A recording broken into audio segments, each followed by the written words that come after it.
What's up, guys? What's up? We are talking about budgeting again, and today the question is, how do I start implementing in my life the changes that I want to make? Now, it's easy to make a change on paper. It's a lot more difficult to make it in the day-to-day lifestyle. So wait, you mean I can't just say I'm gonna go to the gym every single day this year and it just happens because I said it? No, it doesn't work that way.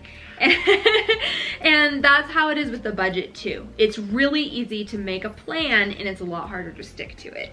So how do you actually make those changes in a way that it becomes a lifestyle change instead of just a well-intentioned plan that leads to nowhere?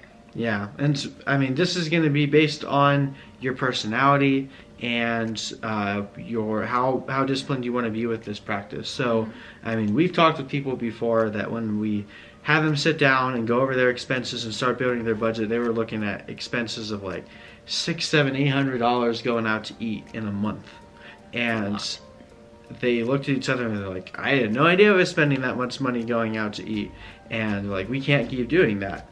And so their immediate response is, we're just not going to go out to eat next month. Well, I hate to break it to you, like, it's not gonna happen. It's not gonna happen. Especially because you've built the habit of going out to eat. Right.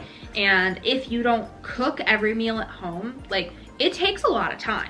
Like, just being completely honest, like, cooking your meals at home saves you tons of money, but it doesn't save you tons of time. Right.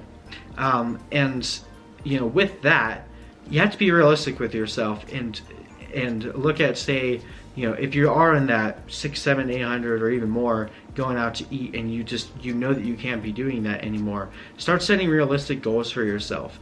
And, you know, again, make it a competition. So if you're at 600, say next month you set your budget at 350.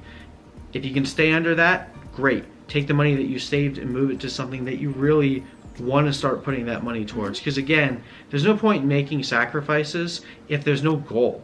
Because if you're just not going out to eat and you're saving all that money but it's not actually going anywhere, you're not really any better off than when you were spending that money going out to eat.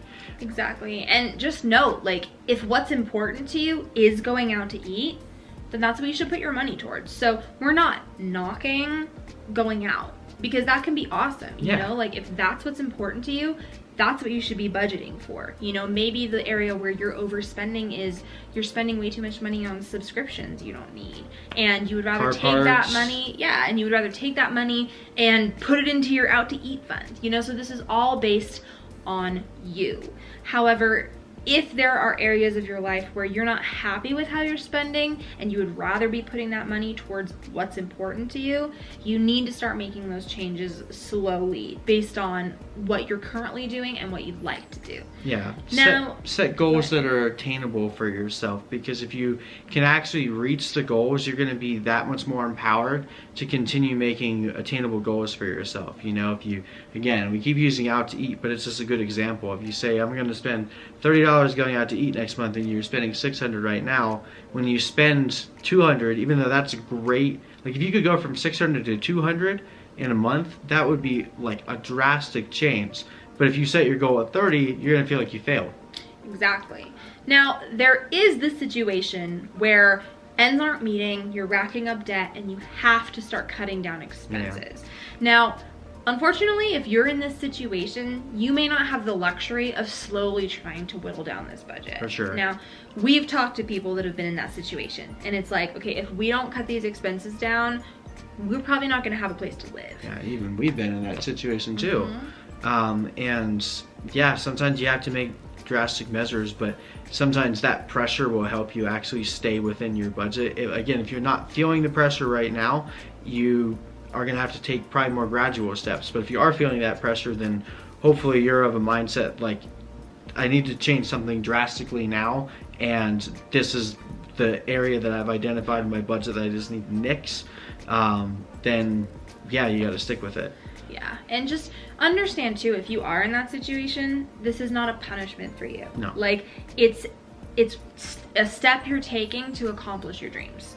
So it's just a season, and we believe in you. We know that you can do it. So Anyway, I think that's about it. Yeah. That's how you start implementing those changes, whether you have to go cold turkey or whether you can go slowly. It's just like any other lifestyle change. You have to do it one little step at a time and build a habit. I agree. So anyway, we love you guys. If you've enjoyed these budgeting tips and tricks and this whole series, please subscribe to this channel so you can get more from us.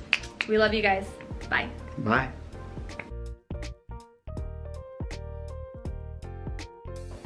As you start, I don't like that, let me start over. Don't do that.